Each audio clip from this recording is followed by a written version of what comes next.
A silent machine parked nearly 1 million miles from Earth is quietly shattering our deepest assumptions about the universe's true scale. It has a gold-coated mirror colder than Pluto and infrared vision built to see ancient light stretched thin by cosmic expansion. Webb is exposing galaxies, hundreds of thousands of them, in patches of sky once thought dark and empty. If the James Webb Space Telescope is right, the universe is not just bigger, it erupted with brilliance and structure far sooner than models allowed. So, how did one cold instrument convince scientists to redraw the map of everything? And what boundaries will we never cross, no matter how far our technology reaches? At nearly 1 million miles from Earth, the James Webb Space Telescope holds its silent post at the Sun and Earth L2 point, a place of perfect gravitational balance where sunlight, Earth light, and moonlight never glare into its eyes. This distance is not a matter of convenience. It is essential. At L2, Webb can keep its face turned away from all the local heat, allowing its instruments to chill to temperatures below -220 degrees Celsius, colder than the surface of Pluto. That extreme cold is what lets the telescope listen for the faintest signals from the distant past.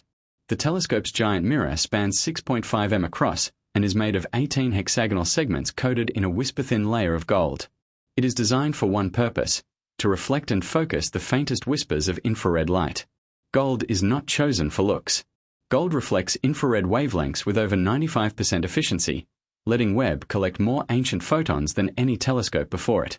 But even the most sensitive mirror would be useless if it glowed with its own warmth. That is why Webb has a sunshield of 5 layers, each layer thinner than a human hair, that stretches out to the size of a tennis court.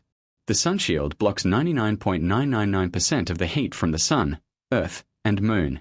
The result is that the telescope's optics and detectors operate at temperatures below 50 Kelvin. At that chill, Webb's own heat does not drown out the signals it is built to find. Every element of Webb's design, the distance, the gold, the sunshield, the chilling cold, serves a single goal: to catch the faint, stretched out light from the earliest galaxies. These engineering choices allow Webb to see what no other telescope can, turning darkness into discovery. The hardware is not just a marvel of technology. It is the reason the universe's secrets are finally within reach. The universe keeps its history in light. Every time you look across a distance, you are also looking back in time. Light travels at about 300,000 kilometers per second. But even at that speed, it takes time to cross the spaces between things. The light bouncing around a room left the wall just a few billionths of a second ago. Step outside and look at the moon. Its glow left the lunar surface just over 1 second ago. Sunlight takes a little longer, about 8 minutes, to reach Earth. When you glance at the nearest star beyond the Sun, Proxima Centauri, you are seeing it as it was more than 4 years ago. The farther you look, the deeper you reach into the past. The center of our galaxy is 26,000 light-years away. So, the light from its crowded core began its journey long before humans learned to write. Andromeda, the closest major galaxy, is 2.5 million light-years away. Its light started traveling toward us when early humans were just learning to use fire. This is not just a scientific curiosity. It is the foundation of how telescopes like Webb work. The night sky is a record, not a live feed. Every star, every galaxy, every faint smear of light is a message sent long ago arriving now. When Webb stares deeper into space, it is reading older and older chapters of that record. The farther it looks, the closer it gets to the universe's own beginning. Distance and time are forever linked in the language of light. And that is how we piece together the story of where everything came from. When a galaxy sends out its light, the universe is not the same size by the time that light arrives. Space itself stretches as the cosmos expands, and the light's wavelength stretches with it. This stretching is called redshift. The farther away a galaxy is, the more its light is shifted from blue and ultraviolet into red and into infrared. The relationship is simple and precise. The observed wavelength equals the original wavelength times 1 plus the redshift. In other words, the wavelength we measure today equals the wavelength that was emitted multiplied by 1 plus z. The variable z, the redshift number, tells how much the universe has grown since that light set out. A redshift of 1 means the universe has doubled in size. A redshift of 10 means the universe has expanded 11-fold since those photons began their journey. For astronomers, redshift is more than a color change. It is a clock. Higher redshift means an earlier epoch. Light that began as searing ultraviolet from the first stars now arrives as faint infrared stretched thin by billions of years of cosmic expansion. That is exactly why Webb was designed for infrared from the start. Earlier telescopes like Hubble could see only part of the story. They caught the visible and ultraviolet but missed the oldest, most stretched out light. Webb's detectors are tuned to the wavelengths where the universe's earliest chapters now reside. Every photon Webb collects from a high redshift galaxy is a survivor. Its journey began when the cosmos was smaller, denser, and hotter. By measuring how much the light has been stretched, astronomers can read the age of the universe at the moment that photon was emitted. The formula is not just math. It is a direct line to the first moments after the Big Bang and the key to uncovering how the earliest galaxies and stars took shape. Staring into what once looked like empty sky, the Webb telescope begins a kind of cosmic census. It does not just snap a quick picture. It collects light for hours, sometimes days, letting ancient photons trickle in one by one. Each deep field is a long exposure, stacking the faintest signals until the darkness fills with detail. What emerges is a crowd where they were supposed to be quiet, in a patch of sky no bigger than a grain of sand held at arm's length.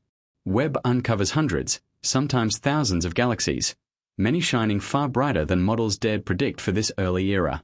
Astronomers expected the first galaxies to be dim, small, and slow to grow. Modest gatherings of stars just starting to come together. Instead, Webb finds galaxies at redshifts greater than 10, meaning the light left them when the universe was less than 500 million years old. Some of these galaxies are nearly as bright as the Milky Way is today. The numbers do not add up. The brightness is not just a little higher, but up to 10 times what the best simulations anticipated. This is the shock. Too much light too early. A claim this bold demands scrutiny. Teams dive into their data, running through a checklist of potential errors. First, they check the distances. Are these galaxies really so far away, or could they be closer objects masquerading as ancient light? Spectroscopic follow-up, where the light is split into its component colors, confirms that most of these galaxies truly sit at the dawn of time. Next, they consider the effects of cosmic lensing. Gravity from massive clusters can magnify background galaxies and make them appear brighter than they are. But even after correcting for lensing, the excess remains. Dust, which can both dim and redden light, is another suspect. Yet, Webb's infrared vision cuts through dust, and the spectral signatures show little evidence of heavy dust in these early galaxies. The teams also question their own methods. Could the way they estimate mass or star formation rates be skewing the results? They run simulations, tweak their models, and compare with ground-based and space-based observations. The brightness surplus persists. Integration times are checked. Webb exposures are deep enough that faint galaxies should be detected. So, the effect is not just a matter of missing the dim ones. In the end, every systematic is accounted for, but none explains away the core result. What is left is a genuine tension between theory and observation. The early universe is busier, brighter, and more mature than expected. Webb deep fields do not just reveal more galaxies. They force scientists to confront gaps in their understanding of how quickly the cosmos assembled its first structures. The phrase echoes through research papers and conference halls. Too much light, too early. The mystery is real, and the search for answers is just beginning. Webb's most startling discoveries begin to appear not just in the brightness of early galaxies, but in the chemistry and mass written in their light. When astronomers split the faint glow of these ancient galaxies into spectra, they find clear fingerprints of heavy elements, carbon, oxygen, nitrogen, etched into the starlight. These are not the simple hydrogen and helium that filled the cosmos after the Big Bang. Heavy elements must be forged in the hearts of stars and scattered by supernovae, a process that takes time. Yet, Webb is detecting these chemical lines in galaxies that existed less than 500 million years after the universe began. That means entire generations of stars must have lived and died at breakneck speed, seeding their galaxies with the building blocks of planets and life before most models say they should even exist. The paradox only deepens with the discovery of supermassive black holes lurking in these early galaxies.